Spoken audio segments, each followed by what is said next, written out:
বন্ধুরা, আজকে আমরা অত্যন্ত একটি গুরুত্বপূর্ণ এবং প্রাসঙ্গিক বিষয় নিয়ে আলোচনা করব, এবং তা হলো প্রভু শ্রী জগন্নাথ দেবের উল্টো রথযাত্রার পূর্বেই এই 5টি সংকেত পেলে জানবেন আপনি খুবই ভাগ্যশালী।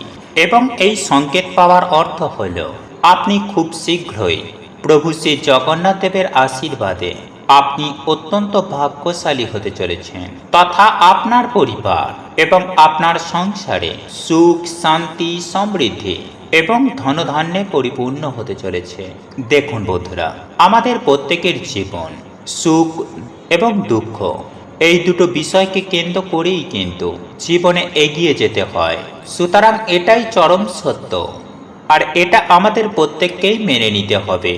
বন্ধুরা, জীবনে যেমন সুখ আসে ঠিক তেমনই দুঃখও আসে, কিন্তু দুঃখ যখন শেষ হবার মুখে এবং সুখ যখন জীবনে পদার্পণ করবে, ঠিক এই সময়ের অন্তরালে স্বয়ং প্রভু শ্রী জগন্নাথ দেব এমন কয়েকটি সংকেত মনুষ্যকে প্রদান করে থাকেন, যে সংকেতগুলির অর্থ যদি আপনারা ঠিকঠাক মতো বুঝতে পারেন, তাহলে কিন্তু আপনারাও বুঝতে পারবেন যে আগামী দিন আপনাদের জন্য অবশ্যই শুভ বা ভালো কিছু বার্তা বহন করে নিয়ে আসতে চলেছে। অর্থাৎ খুব শীঘ্রই আপনারা আপনাদের জীবনে ভালো কিছু দেখতে চলেছেন বা ভালো কিছু পেতে চলেছেন।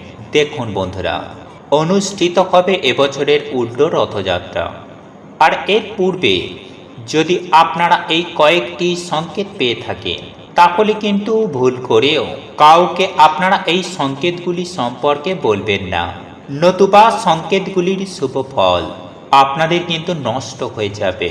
তাই চলুন আমরা সকলে মিলেই জেনে নিই যে কোন সেই 5টি সংকেত, যে সংকেতগুলি পেলে ভুল করেও কাউকে বলবেন না।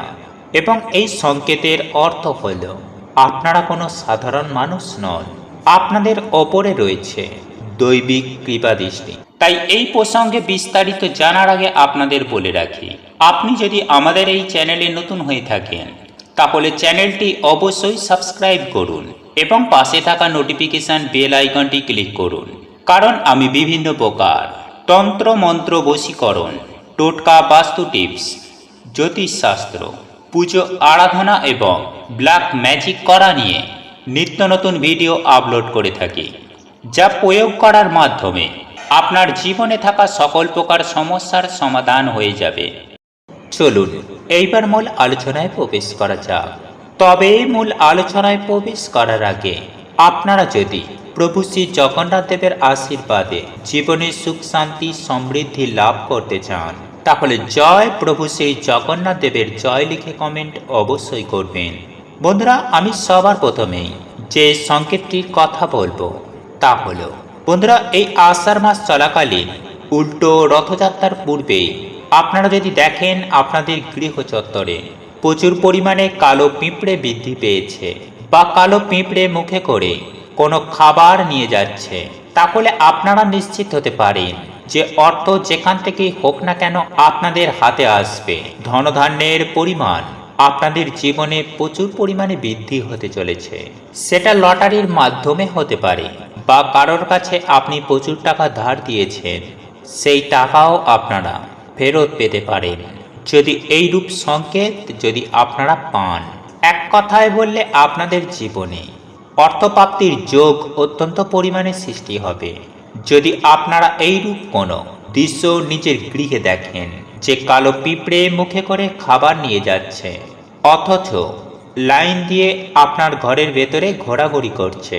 যাই হোক বন্ধুরা, এরপর দ্বিতীয় যে সংকেতটির কথা বলবো তা হলো, বন্ধুরা, প্রায়শই যদি আপনাদের গৃহ চত্বরে গোমাতা বারবার খেতে চলে আসে বা ঘোরাঘুরি করে, বা কোনো বাঁদর বা হনুমান যদি আপনার গৃহ থেকে কোনো কিছু জিনিস উঠিয়ে নিয়ে যায়, কিংবা বেড়াল যদি আপনাদের গৃহেতে বাচ্চা দিয়ে থাকে, কিংবা কোনো পাখি যদি আপনাদের গৃহে বাসা বাঁধে, তাহলে সেক্ষেত্রে এই সংকেতগুলির মাধ্যমে আপনাদেরকে বুঝতে হবে যে আপনাদের আগামী সময় ঈশ্বর বা ভগবান আপনাদেরকে অত্যন্ত শক্তিশালী করতে চলেছে, অর্থাৎ আপনি আপনার অভীষ্ট লক্ষ্যে খুব শীঘ্রই পৌঁছাতে চলেছেন।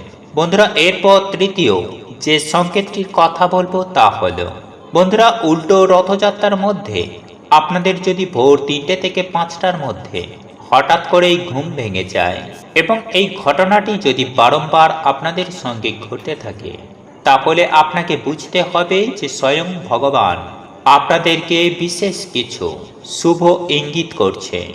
কারণ রাত 3টের পর প্রত্যেকটা দেবদেবীর নিজ নিজ শক্তি জাগ্রত হয়ে যায় তথা এই সময়ে আমাদের সমস্ত বিশ্ব ব্রহ্মাণ্ডে তথা এই ধরাধামে প্রচণ্ড পরিমাণে পজিটিভ এনার্জি তৈরি হয় এবং বিভিন্ন দেবদেবীর আগমন ঘটে এই পৃথিবীতে তথা এই পজিটিভ শক্তি আপনাকে কিছু না কিছু সংকেত দেওয়ার চেষ্টা করে বা বলার চেষ্টা করে। ফলস্বরূপ এই রকম সংকেত বা ইঙ্গিত পেলে তা সেই ব্যক্তিকে সফলতার শিখরে পৌঁছে দেয় তথা সেই ব্যক্তির ভাগ্যে ধনবান হওয়ার এক চরম যোগ সৃষ্টি হয়। বন্ধুরা এরপর চতুর্থ যে সংকেতটির কথা বলবো তা হলো বন্ধুরা পুজো করার সময় যদি আপনাদের ঈশ্বরের দিকে তাকিয়ে বা আপনার ঘরে যে ঠাকুর রয়েছে কিংবা ঠাকুরের ফটো রয়েছে তার দিকে তাকিয়ে যদি আপনাদের চোখে হঠাৎ করে জল চলে আসে তাহলে এর মানে বুঝবেন যে আপনার চারপাশে অত্যন্ত পরিমাণে পজিটিভ এনার্জি বিদ্যমান রয়েছে এবং সরাসরি আপনার হৃদয়ের সঙ্গে পরমাত্মার একটা সম্পর্ক স্থাপন হচ্ছে।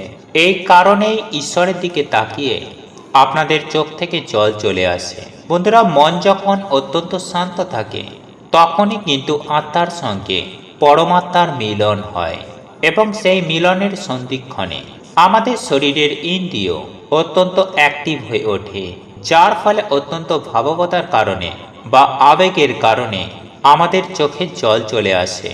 সুতরাং এই ঘটনাটি যদি আপনাদের সঙ্গে ঘটে থাকে তাহলে এর মানে বুঝবেন যে ঈশ্বরের সঙ্গে আপনাদের সরাসরি একটা সম্পর্ক যুক্ত রয়েছে। এছাড়াও ঈশ্বর আপনার প্রতি সন্তুষ্ট। বন্ধুরা এরপর পঞ্চম যে সংকেতটির কথা বলবো তা হলো বন্ধুরা আপনারা যখন সকাল সকাল কোনো শুভ কাজে যাওয়ার জন্য রওনা দিয়েছেন ঠিক সেই সময় রাস্তায় যদি আপনারা গোমাতার দর্শন পান বা কোনরূপ সাধু মহারাজ কিংবা পূজারীর যদি আশীর্বাদ প্রাপ্ত হয়ে যায় তাহলে সেক্ষেত্রেও এগুলিকে কিন্তু শাস্ত্রমতে অত্যন্ত শুভ সংকেত বলে মনে করা হয়। বন্ধুরা এই সংকেতের অর্থ হল আপনারা যে শুভ কাজের উদ্দেশ্যে ঘর থেকে রওনা দিয়েছেন সেই কাজটি আপনাদের অবশ্যই হবে, অর্থাৎ সেই কাজে আপনারা অবশ্যই সফলতা পাবেন এবং এই সংকেতগুলি পাওয়ার অর্থই হল আগামী দিন আপনাদের জন্য অবশ্যই ভালো কিছু নিয়ে আসবে। তথা ভালো থাকুন, সুস্থ থাকুন, এটাই রইল এই চ্যানেলের একান্ত কাম্য। বন্ধুরা আপনাদের এই ভিডিওটি যদি পছন্দ হয়ে থাকে তাহলে ভিডিওটি লাইক করুন, কমেন্ট করুন এবং বন্ধুদের সাথে শেয়ার অবশ্যই করুন। মনে রাখবেন আপনার একটি শেয়ার অনেক মানুষকে উপকৃত করতে পারে এবং আপনি যদি নতুন হয়ে থাকেন তাহলে চ্যানেলটি অবশ্যই সাবস্ক্রাইব করবেন এবং পাশে থাকা নোটিফিকেশন বেল আইকনটি ক্লিক করবেন এইরূপ নিত্য নতুন ভিডিও সবার আগে দেখার জন্য। ঈশ্বর আপনার মঙ্গল করুক। আপনি সুস্থ থাকুন, ভালো থাকুন।